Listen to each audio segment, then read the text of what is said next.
on applying to those funding sources. And I guess before I share my screen and before we go into the presentation, I wanted to pass it off to my colleague David, and we have just a very brief poll that we want to give you guys. It helps us to understand where you're coming from, what you're familiar with and what you're not familiar with, and it helps us improve these webinars, and it's pretty quick and painless. So, David? Can you hear me okay? Yep. Okay. So it's great to see everybody here. Looks like we have 75 or more participants. And the first poll is just a short 4-question poll, just so we can learn a little about you. Your answers will help us to learn something about each of you and what you know coming into this webinar. And all the answers will be kept confidential. And it will take about 60 seconds to finish. So I've just opened the poll. And you should see it on the screen. And I'll just read through it to make it easier for folks. First question is, prior to this webinar, were you already familiar with NSF funding opportunities? You can just check yes or no. The second question, prior to this webinar, were you already familiar with any NASA funding opportunities? Check yes or no. Prior to this webinar, had you heard of or used of the website www.pathwaystoscience.org? And finally, if you're currently attending an REU or other summer research program, or if, I suppose, yeah, just enter the name here. And I'll give folks a little more time to enter and turn it back over to Liv.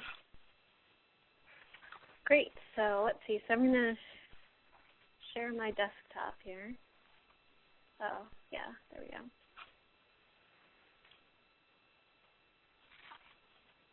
Good. Okay. So you should be seeing what we call a concept map.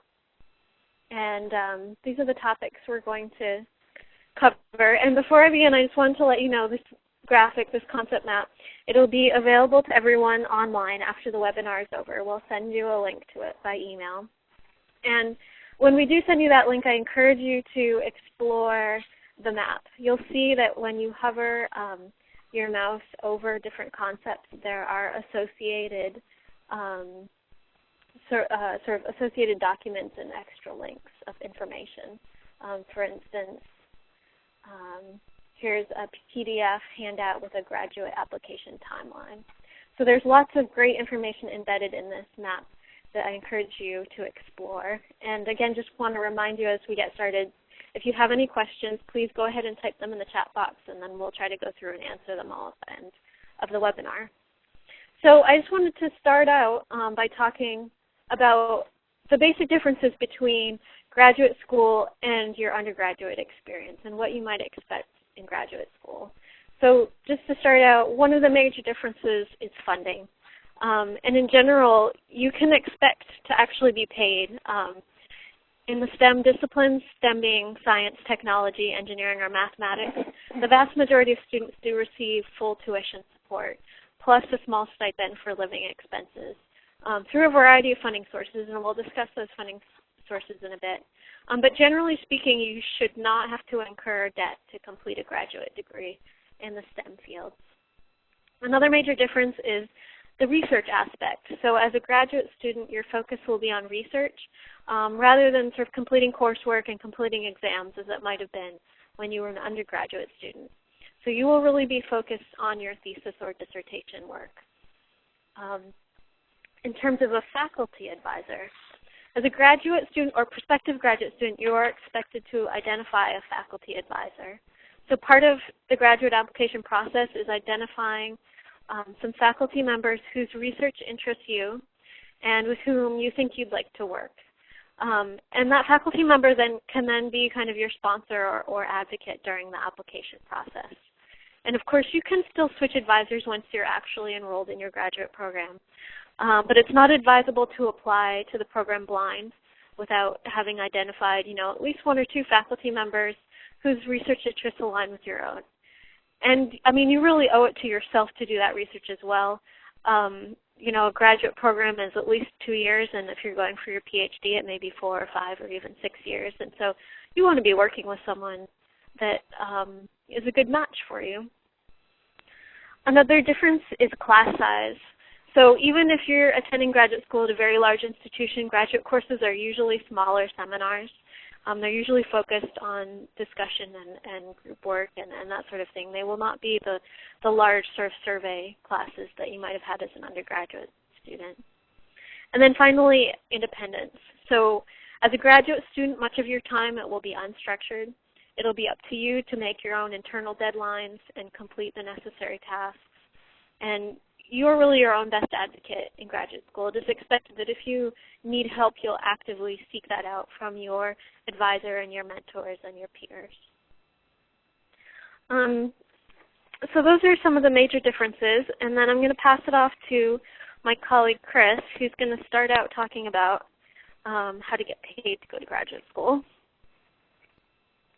Great. So thanks, Liv. Just to start out and talk about fixed funding. Fixed funding is funding that's site-specific, meaning it's tied to a specific college or university. And a good example of these are the most common methods of graduate school support, which would be teaching assistantships and research assistantships. In a teaching assistantship, you would be required to assist a professor in teaching an undergraduate level course. For example, you may be in charge of teaching lab sections, or you maybe hold office hours or help answer questions or even help grade exams. A research assistantship is where you assist a faculty member in their research project, perhaps by collecting data, running experiments, analyzing data, and even participating in publishing findings. These are positions offered by the university you're attending, and the pay usually covers tuition and provides a small living allowance. Usually these positions require about 20 hours of work per week. And other types of fixed support would be departmental fellowships. And a good example of departmental fellowships are the IGERT traineeships. That acronym stands for Integrative Graduate Education and Research Traineeships. And these are programs funded by the National Science Foundation. There are about 200 of these programs located at colleges and universities nationwide, with a focus on interdisciplinary, team-based graduate education. They're funded at over $30,000 per year, along with support for tuition and fees. And IGERTs are interdisciplinary doctoral degree programs. So just to give you an example, for example, we have the REACH IGERT, which was formerly known as the Biological Invasions IGERT at the University of California, Davis, where students study various types of invasive species in Davis, ranging from plant to marine-based species. And this cohort brings together students across a variety of the environmental sciences, as well as bringing to the team a history major documenting the history of biological invasions in the state, and a communications major assisting with outreach and public policy. So, but they're wide-ranging. Other examples of IGERTs include programs with focus in robotics, wind technology, and genomics, just to name a few. And all of these can be searched for by discipline on our website, pathwaystoscience.org. Faculty may offer support similar to IGERT under their personal research grants, which you would learn about as you go through the application process for a given department. And now I'll pass it back to Liv, who will talk a little bit about portable funding options. Okay, sure. So in contrast to the fixed funding where you need to attend a specific college or university to get that funding, portable funding is funding that you can take with you to most or all, accredited colleges or universities. And so this funding definitely gives you a bit more freedom since you can generally take it anywhere and work on, a variety of research projects. So one example that you've probably heard of is the National Science Foundation's Graduate Researchers Fellowship. So it's one of the largest fellowships, both in terms of the number of fellowships awarded each year, and it's also very prestigious. And it provides a $30,000 annual stipend plus $12,000 in living allowance. And the deadlines for this are actually very early in the fall. They vary a bit by discipline, but if you are an undergraduate and you're thinking of applying to the NSF Grad Researchers Fellowship, you want to be looking at applying in very early fall of your senior year. And then NASA also offers fellowships as well.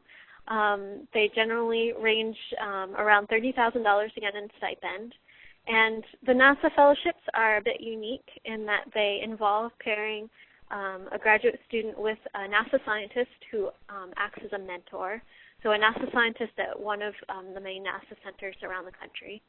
So if you were a fellowship recipient, you would spend, the majority of your academic years still working on campus with your faculty advisor, and then your work would be supplemented by an 8 to 10 week summer internship at a NASA center where you work one-on-one with a NASA mentor. You're still working on research directly relevant to your thesis or dissertation work. You can apply by this Aussie Solar, which is NASA's one-stop shop website, intern.nasa.gov, and we just have a few pictures of happy fellowship recipients from the past there. The deadlines for the NASA fellowships are a bit later, usually more like January, February. Another NASA fellowship that's actually not included in the one-stop shop and is new, it was new last year, it'll happen again this year, is the Space Technology Research Fellowships. They have a similar level of support dollar-wise. And then there are many, many others. There are lots of different fellowships out there, and you can search for them on our website, pathwaystoscience.org. There are private foundation fellowships. There are other fellowships through other government agencies. So I encourage you to search for them and to apply for many. Apply for more than one for sure, because the worst thing that can happen is you have to turn somebody down, and that's not terrible. So as you're investigating graduate school, you should also keep in mind that professional development support is really important. I encourage you to see what types of support programs are available on the various campuses that you're considering applying to. And remember that even if the department that you're applying to doesn't offer much in the way of professional development support, there may be campus-wide programs available that can be really useful. So a couple of examples of these. One is AGEP. So AGEP stands for Alliance for Graduate Education and the Professoriate. It's a support program. It involves alliances of institutions, and based on this map you can see that there are a lot of institutions involved in this program. So AGEP alliances offer a variety of different things, anything from social activities to professional development activities like dissertation workshops, workshops on negotiating job interviews, negotiating salaries, preparing to, everything you need to prepare to graduate with your degree. They also may offer some modest financial support for traveling to conferences to present your work and to begin networking with colleagues and researchers. And then they can help you also in finding a job at the end of your degree. Another example is the MS-PhDs program, which stands for Minorities Striving and Pursuing Higher Degrees of Success in Earth System Science. This is actually a program that we host at IBP. And it brings students together from different institutions across the country for 3 phases of activities over a couple of years. So it provides things like travel support to go to conferences, mini workshops on topics like networking with other researchers, giving presentations, giving that elevator speech about your research, how to do a scientific poster at a conference, and that sort of thing. So, and just remember, as you're exploring all these options, each type of fellowship brings its own benefits, and often a mixed source of funding is the best thing for a student. So, for example, if you think you really want to teach in the future, you should definitely try to get a TA position so that you can practice your teaching skills, before you're actually a professor. And, on the other hand, an RA position may be really valuable because you're working on a faculty member's funded project, and as such, they're really invested in you. And then, on the other hand, portable funding can be really useful, especially at times when you really need to focus on your work without having to devote that 20 hours a week to being a TA or an RA. So keep all that in mind as you're looking at basically your funding package for your graduate career. And also keep an eye out for funding that's deferrable, meaning you can accept the award now, but you don't have to use it for a year or two. That can be very useful. And then keep an eye out for funding that is stackable, meaning you can simultaneously use 2 different funding sources at the same time to put together your package. So at this point, I guess I'll turn it over to Chris Cash again to talk about how you should apply. Great, thanks, Liv. So the most basic way to get ready for applying to graduate school and fellowships, which many of these aspects happen simultaneously, is to create a timeline to keep you organized and reminded of which deadlines are fast approaching. So most deadlines for portable fellowships are in the fall. So if you're applying in your senior year of your undergraduate degree, you need to be starting this process now. Our timeline that we'll show you recommends August, so we're close. September is now. But so if you haven't started this already, now is the time to start. I want to suggest you really take a look at the Committee on Institutional Cooperation, or CIC's handout. Their timeline is extremely helpful and very detailed, and this is a page we have open, and it provides you with a month-by-month checklist for each step. So you'll want to start by searching for a program, and we have 2 very helpful handouts here, again, embedded in the concept map that outline questions you should be thinking of when you're applying to school. Another resource we strongly urge you to take advantage of is our online sign-up form, which is on pathwaystoscience.org's homepage. If you sign up, it takes about 5 minutes. You will immediately be sent a list of resources that match your academic interests. But additionally, you'll be sent periodic updates from us about opportunities and resources and friendly reminders such as warnings about upcoming fellowship deadlines. We are also contacted by faculty who are searching for students to recruit for their programs, and we will put them in contact with the students that are in our directory with the disciplinary backgrounds they're seeking to recruit. So if you want to receive these resources and opportunities, we strongly encourage you to use our sign-up form. Probably our best online resource is our searchable database, which is also right here on our website that you see. You can search by institution, discipline, and geographic location, as well as refine your search a number of ways using our advanced search function. But to give you a quick example, we've chosen, if you choose the search 1,500 programs, and then you choose this graduate student as the user group, and then just for an example, I selected all engineering as a discipline. And when selecting this search, it comes up with almost 150 matches. And that each program on this list will bring you to our program overview, which will include a link to that program's website, as well as the contact information for each program. And this includes specific IGERTs, but also fellowships, everything that would be available to a person in that search group.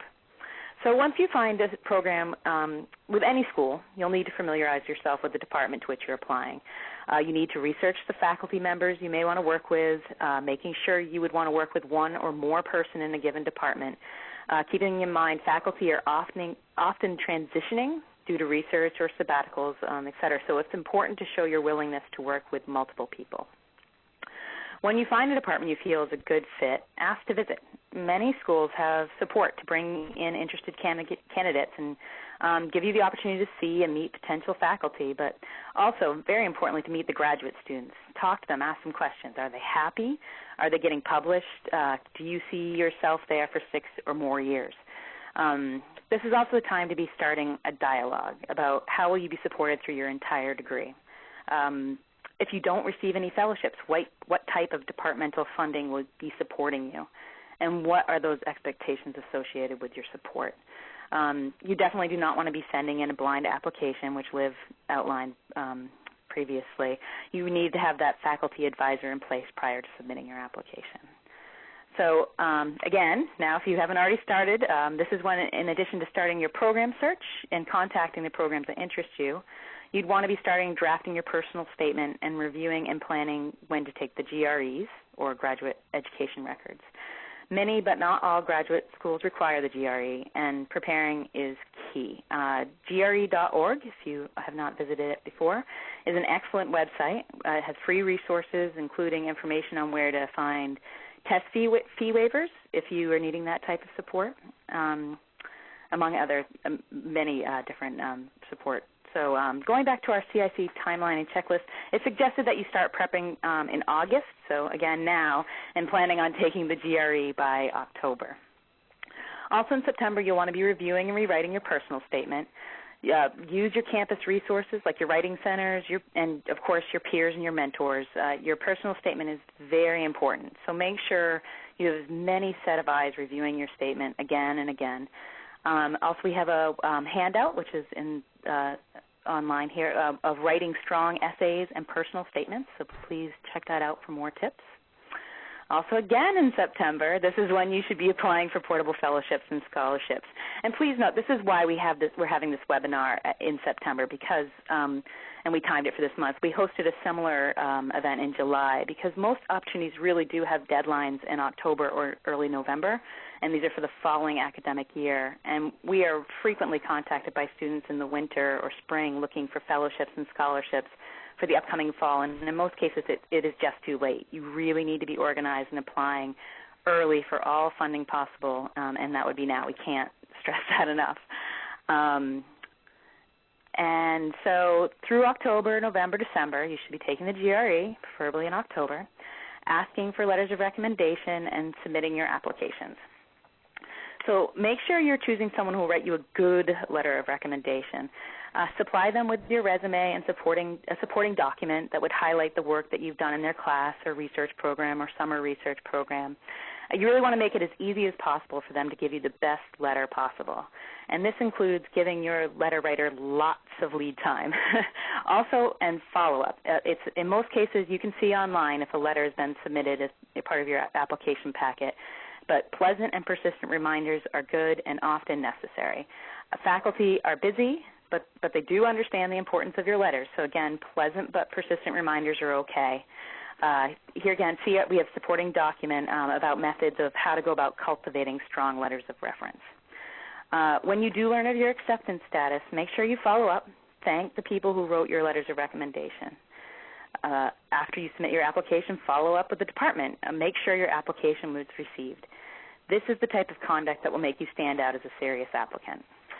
So please use our many supporting documents on our website in our resources toolbox, and also give you more detailed tips on writing personal statements, securing good letters of recommendation, and what to expect in graduate school, as well as the CIC, the full CIC packet, along with that timeline that we had up, which is very helpful. And we'll be sending links to all of these materials following our presentation tonight. So if you have any questions, again, put those in the chat box, and we'll be answering throughout, and mostly at the end. But now we are very fortunate to have two speakers, Ashton Cook, who is a graduate research assistant at the University of Oklahoma, and Melanie Harrison, who is a recent doctoral graduate of the University of Maryland, Baltimore County, who now works as a water quality specialist with the National Oceanic and Atmospheric Administration. So each are here to speak with you about their experiences and in the field, securing funding, and applying to graduate school. So at this time, I would like to introduce Ashton Cook.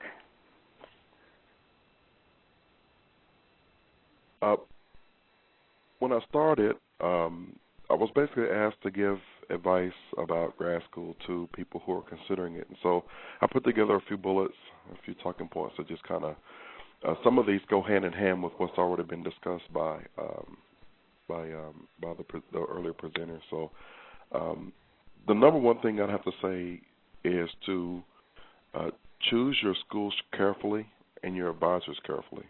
You want to find someone that is a really good fit, someone that you can work well with, someone who's fair, someone who helps graduate their students and get them through the process. A lot of times graduate school is an investment of time. You're exchanging time that you could be out in the workforce, and you're exchanging that time for building skills to kind of help you prepare for the workforce. And so you don't want to spend too much time in grad school when you could be out making money or earning comfortable living, things like that. So you want to consider also the reputation of the school and the quality of life. You know, if you know you don't want to live in a cold environment, don't apply or don't seriously consider going to Alaska. You know, or if you're not If you don't like heat, don't go to Florida or Louisiana or something like that. So, those types of things, quality of life, culturally speaking, when you're able to fit, that sort of thing. Also, but back to your advisor, is he hands-on? Does he direct a lot of the progress of your work, or is he more laid back? And who could you work with better? Are you more suited for an advisor who's more hands-on or more laid back? And again, I'll reiterate what's already been said earlier. Ask questions of the other grad students that are actually in these programs, because they know a lot about which professors are best, which ones to avoid, which ones not to avoid. And that's a pretty important choice. If you make the wrong choice in professors, even though the rules state that you can change, sometimes that can be a bit difficult and also complicated. So, and especially if, you're getting paid by a certain professor to do a certain amount of work, and at the end you're supposed to get the degree, all of a sudden you decide you don't like your professor, you want to change to a different professor. Well, where's the money going to come from to continue going into grad school? So do your research and make informed decisions. Make as informed as possible about where to go and who to work with. And in regards to funding, again, don't limit your options just to school fellowships. The portable funding is really important, really helpful.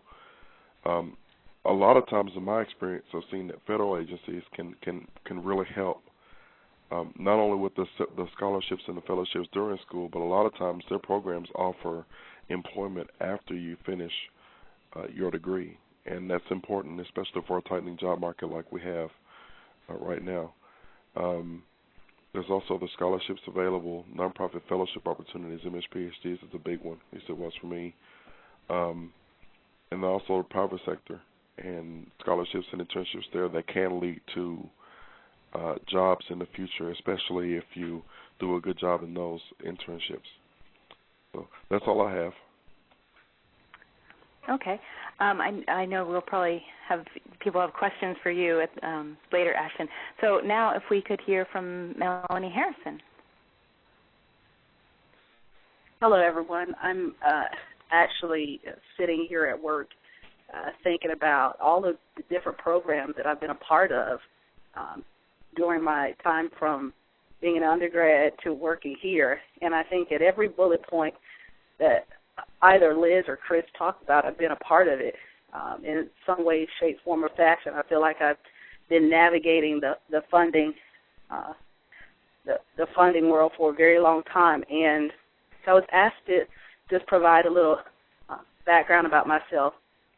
But any information that I could provide to future graduate students out there, I'm always willing to do that, because I've had a lot of experience in it. And so there are a couple of things that I wanted to talk about that I listed here. I thought about it a lot. I used to play sports, and so we always have an action plan before we go into a game. Whether or not we win that game or not, we always have a plan. And I thought that, when I was coming up as an undergrad, I always wondered, well, what is the next step, and what are some of the things that I need to be doing and thinking about? For example, what are some of the things that advisors or department chairs are looking for when they're reading over a personal statement or an essay? What are some important points that should be considered, and how do I actively move forward with that? So the first thing that I wanted to talk about was that I started as an REU and then went on to get an IGERT at the University of Maryland in Baltimore. I also, during my time there, worked as a research assistant, as well as I received funding from the National Oceanic and Atmospheric Administration to complete my dissertation. So there are a lot of different avenues there, from getting funded by the department to being funded from other organizations, as well as from actually a nonprofit organization as well. There are many different avenues and opportunities for funding.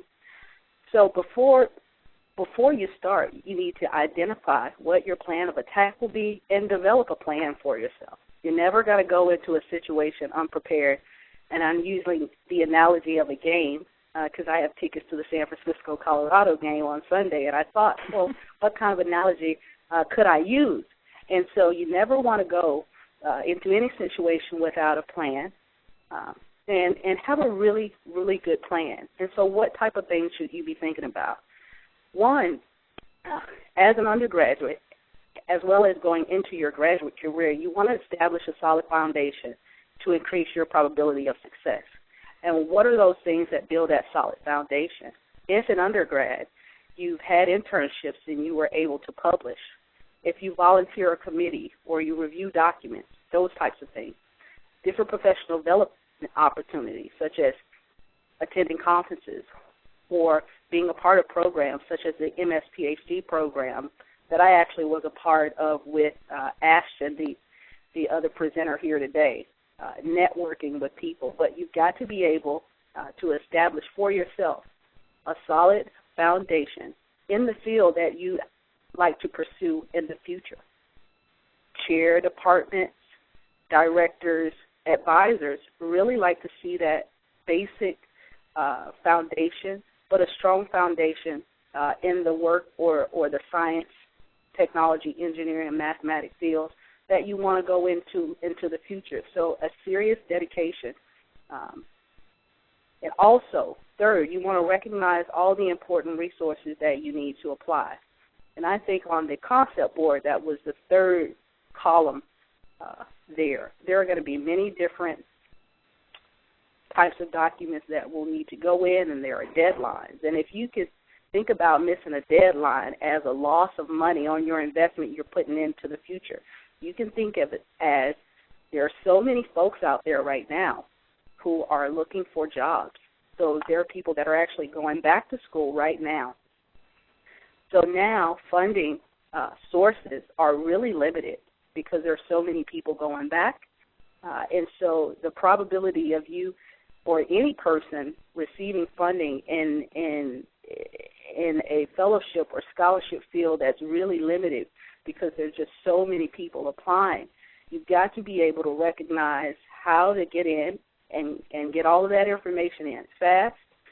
Make sure that your verbal skills as well as your writing skills, you've been working on those, because a professional statement or that essay is extremely important for you to convey the work that you want to do, how you're going to be an asset to the department or your faculty advisor in the future, because ultimately you're going to spend 2 years there and graduate as a master's student, or you're going to be there for 5 or 6 years as a PhD student.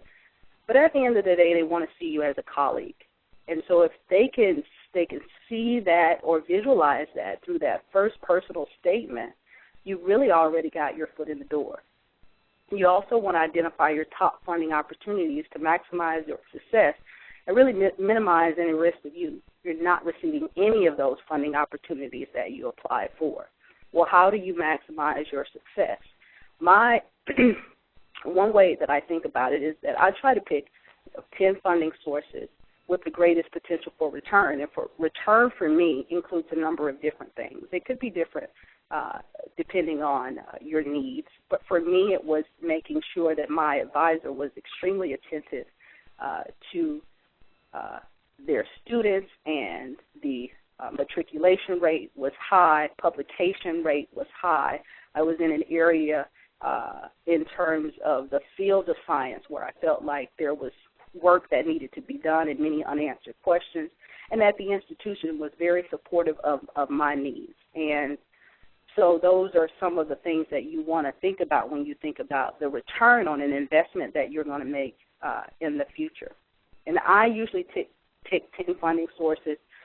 One, because you can only focus on a number of different things and have them come out the way that you want to see them come out, particularly for a professional essay or a statement, because you're writing directly to that department or advisor, and you want to customize that professional statement and essay. And you want to be familiar with the faculty that actually works in the department and about some of the research that has come out of that research group in the past. And then finally, just take action and know that this process serves a purpose. the majority of the time I find that students are extremely motivated initially, but when so many different things that you have to think about or turn in, there are deadlines and timelines, and everything is extremely stressful. Perseverance really helps. Continue to stay the course, but definitely take action, and that action can be in a number of different ways. First, it's going to be in sending in the application, but secondly, it's going to be in contacting those people where you sent in those applications and talk to them about their program. Let them know that you've applied. They really aren't monsters in the closet. They're ready, willing, and able to answer any questions that you have and maybe point you in other directions. But definitely, what I like to say, I was an introvert. I would become a social butterfly because definitely some of the opportunities that I've had have come out of just simply meeting people at committee or at conferences. So I would say if you have any questions that you'd like to ask me offline, I'm sure that Liz or Chris has my information, and I'd be ready and willing to answer any questions or point you in to any resources that I may have here. Wow, great. Thank you, Melanie. So I want to remind folks, thank you very much to all of our presenters for that fabulous information. I do have a bunch of questions already waiting and ready to go, but if you have additional ones, please feel free to put those in the chat box. If you hover above that little notice that says you're viewing Liv Dietrich's desktop, that's how you can get back to the chat, just so that you know. So the first question, I'll start with the couple that are directed at Ashton, and then I'll go back to the more general ones, if that's okay with everybody. To Ashton, how many graduate schools did you consider, and how many did you apply to? I think I applied to 4 graduate schools, and I narrowed that number down to 2, and then I ended up choosing 1. Okay. All right, and then I'm going to start with some of the general ones. Does a NASA fellowship have to be astronomy related, or are there other options for other science fields? There are options for other science fields. There are definitely a lot related to engineering, physics, astronomy, mathematics, computer science, but there are even some related to some of the sciences that you might consider earth sciences or biological sciences. It really depends on what the NASA mentor is doing research on. Does anyone out there know if there are fellowships available for public health?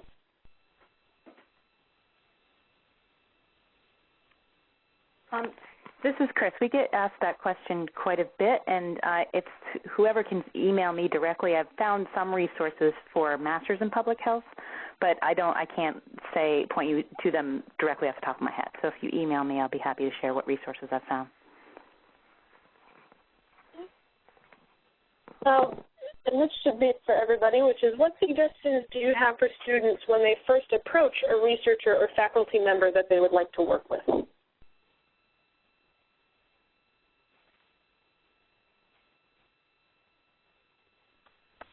This is Liv. One thing would be to kind of read up on that person's research ahead of time and be familiar with what they're doing, and sort of know in the back of your head how you would answer questions like, why you're interested in their work or why you would want to study with them, how you think your interests match with theirs, and then, having some questions for them. Perhaps it might be about their research, but it might be about their style of mentoring, and also about the history of their students, like Ashton. I think both Ashton and Melanie mentioned how quickly students graduate and, whether they've been published and that sort of thing.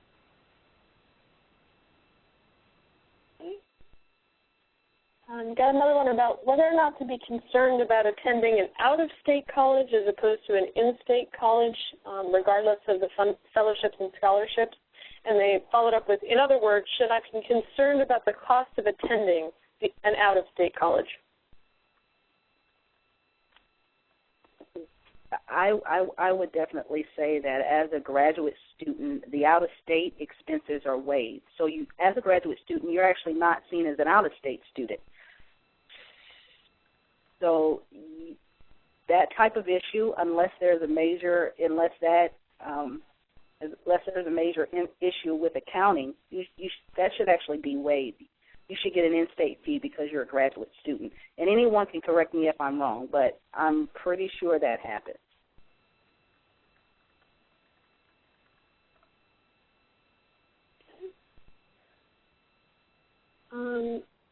Next question is, how important are GRE scores in comparison to field, lab, and work experience?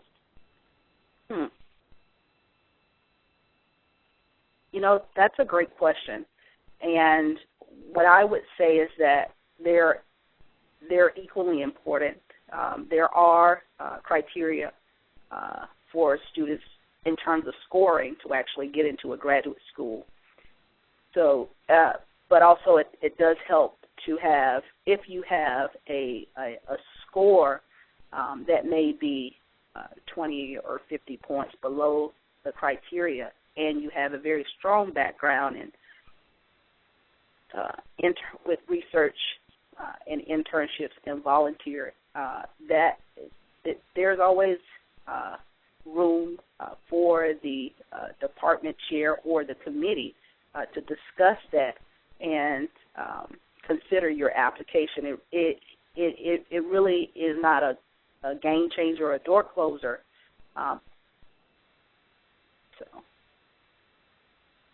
Yeah, I want to reaffirm what Melanie just said. It's not. I don't think it's a game changer, but I do think that in cases where maybe other areas of your transcript are viewed as lacking in the sight of the faculty that's selecting. So say, for example, if you went to an undergrad that isn't viewed as one of the more powerful undergrads or more, what's the word for it? Reputable, I guess you could say, undergrads in your field, and then you suddenly transfer to another school and you have great grades, you also have internships, still look at that GRE score to assess other skills and other things about you. So it's good to have them, and it's good to have very high ones, but perhaps what may be more important is the GPA and your work experience. But it'd be nice to have a faculty that can answer that question, because they'd be way more qualified to answer than I will be.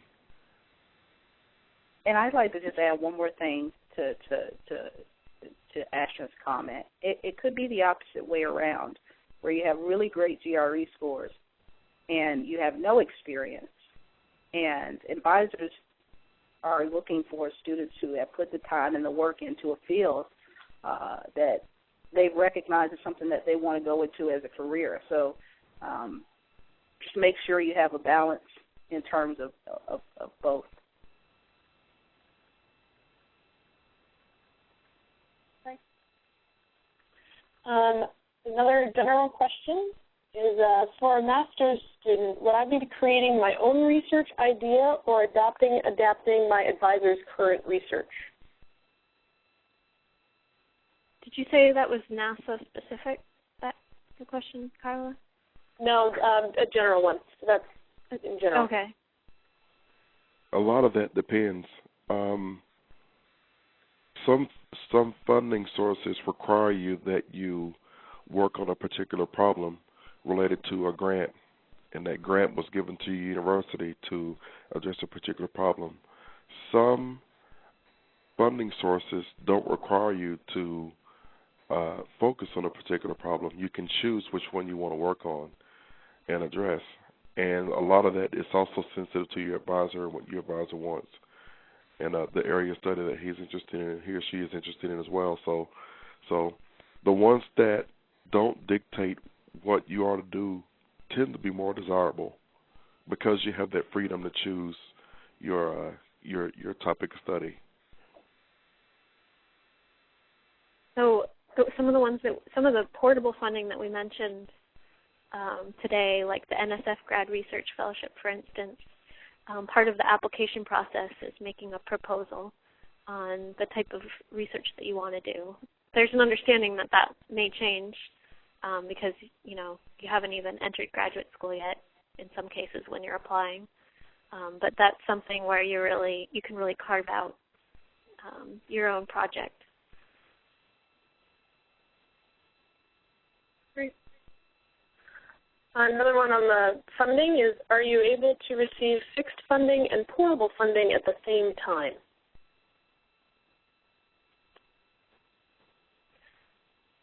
It depends on the restrictions on your funding sources. But that's where I was mentioning, you can look at your funding package and see how you can juggle them. It may be possible to, for instance, get some funding from a private foundation, and they allow you to stack the funding, so you could have, funding from another source plus that. In other cases, that might not be allowable, but you might be able to defer funding, so you might be able to use one funding source this year and one funding source next year. If you're really successful in applying, you may not be able to juggle them all, and you may have to turn somebody down. That certainly isn't the most terrible thing in the world, though. Too much money, a problem. Problem some of us would like to have. Okay. How difficult is it to get fellowship funding for a master's degree versus a PhD?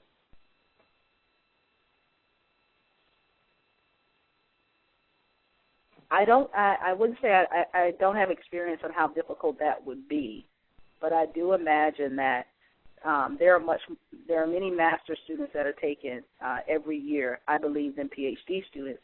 One, because you're only funding a master student for a very short period of time, 2 years, compared to a PhD student, and who knows how long they're going to be there. It could be 5 years, it could be 7. But there just seems to be, in my opinion, more opportunities for funding for master's students. This is a place, I think, where when you're exploring departments to apply to, you should ask the question. We work with someone at Cornell, and in her particular department, there's funding available. The funding is available is different based on whether you're going for a master's, going directly for a PhD, or going for a PhD through a master's. Master's and then a PhD. And if you have a clear idea of what you want to do, you should talk about that and see what funding is available through the department. Because it's possible it could matter, and it will probably vary from institution to institution. And then in terms of portable funding, there definitely is portable funding fellowships at the master's level as well as the PhD level. So again, it's kind of researching the requirements, how long they're going to fund you for, because the length of time will likely vary, and that sort of thing. I've got a question for Melanie and Ashton. Are the funding opportunities that you applied for school-based or based outside of the school?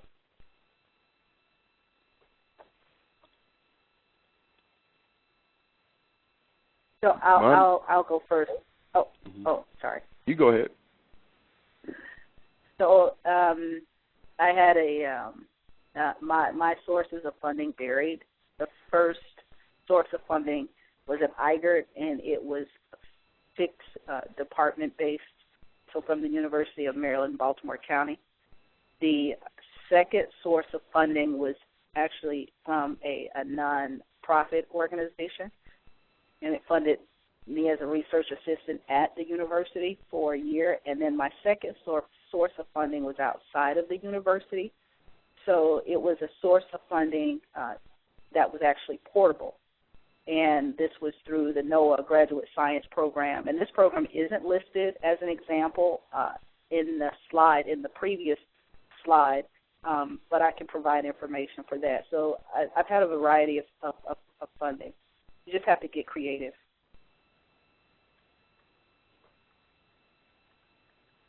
I had school funding for my master's, and then I switched from that to federal funding through the Storm Prediction Center as part of the Weather Service, and I did that for the last 6 months or the last semester of my master's all the way until current. Another question for Ashton and Melanie. Did either of you consider attending the same university that you went for your graduate work? And what would be some of the pros and cons for doing that? You have 2 separate questions. I would say again, that. Sorry, Melanie. No, Ashton, you go first. Okay, I'll go first this time. Well, my undergraduate program didn't offer graduate degrees, so I had to go out of, I had to leave Jackson State in order to continue studying meteorology in a grad program. It is good. It's viewed by some people as good. It's viewed by other people as not so good, and a lot of it depends on the individual person that's looking at it, and also what the current situation is for the student that's actually going to plan to do that at the time. But in meteorology, they tend to encourage you to go to another graduate school. They don't want you to stay at the same school and go all the way throughout from undergraduate to PhD. They want you to get another or different perspectives on the weather from different groups of people and different groups of thinking. So that's kind of the way it works in meteorology. For me, my undergraduate institution was a historically black university, very small college, and so it did not offer. It doesn't actually have a graduate program. It's an undergraduate institution, and so I didn't have that option. But again, I just want to piggyback on what Ash just said. Sometimes staying at your home institution to complete your graduate or PhD, there are many different ways that people can view that, and it just depends on what works for you as a student. If there is funding available, if the research department is doing cutting-edge research, if you have a family, those type of things all influence the decisions you make about where you want to do your research and if you want to stay at a home institution.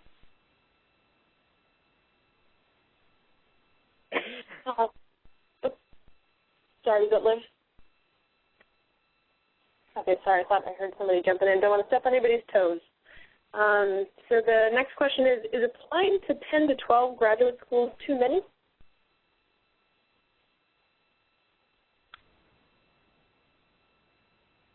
No, but that's a lot of work.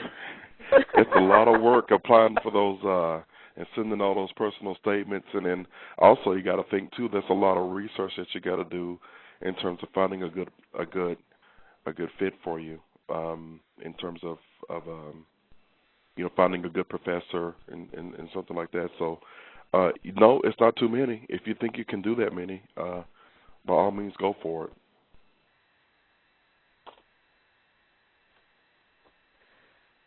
I would. Go ahead, Mel. I would definitely have to lean on the side of, if you have the time to complete 10 scholarships and pay for the applications and get all the background information that's necessary to fully complete a well-rounded application, I say go for it. But sometimes it's more quality over quantity, and if you can focus on a couple, maybe 5, you can cut that in half and maybe focus on 5. And focus on those and get that information in. That would be good. Okay. Next, I got a couple of questions on the same thing, so I'm lumping them all together. And I'm going to say, is it appropriate to essentially cold call faculty members once you've found research that aligns with your interests? After you've done that initial research, can you call them up? What do you do next? I think I would suggest email. email might be better than just calling them. A lot of times they're really busy, and so they don't have time to, sit by the phone and that sort of thing. So email I would recommend.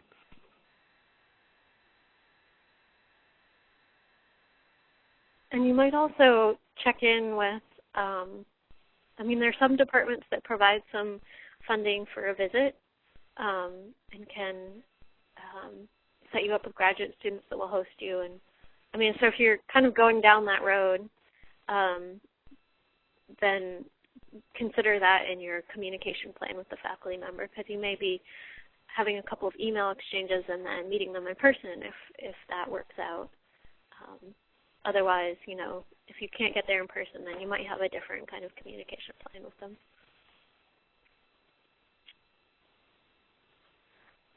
And got a question about what the best way is to approach a professor about writing you a letter of recommendation.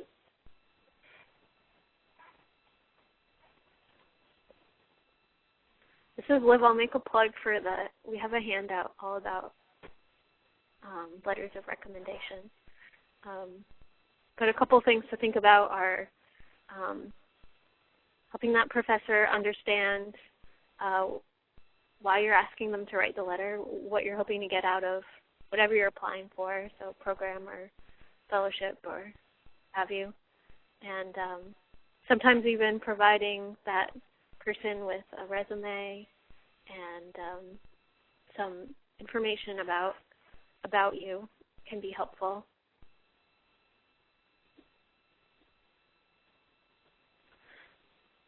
Okay. And then I have a few, actually a follow-up on that is, do you have any advice for emailing professors you're interested in doing research with, as a follow-up to one of the questions we asked a moment ago? Advice for emailing professors? I would say email. I would say write an standard introductory email that you can actually send out to a number of professors that you're interested in. And I would actually keep it really short. If you get an email and it's, 10 or 12 lines long, you really don't, you have so many emails to read, you really don't take the time to go through the entire, and it can get lost in the shuffle. So if you can keep it to 5 sentences, I would say, and 5 is not a hard number. I don't know where I'm pulling that number from, but in terms of looking at an email, it makes sense to me. And so if you can keep it short, introductory, and let them know that you're interested, and if you always ask for a time of availability where you can actually speak to them. That's the time to do so. I want to kind of mention something that hasn't been discussed yet. Before email or even after email, it might even be best if a professor saw you, a prospective professor saw you at a conference. Because face-to-face is so much better than electronic communication. So if there's a chance that if you get a chance to make a presentation, if you get a chance to attend a conference and make a presentation there, and you notice that there's a professor there that you want to work with, it'd be in your best interest to be at the presentation that they make, and also to try to ask for 5 to 10 minutes of their time to introduce yourself and give them your card.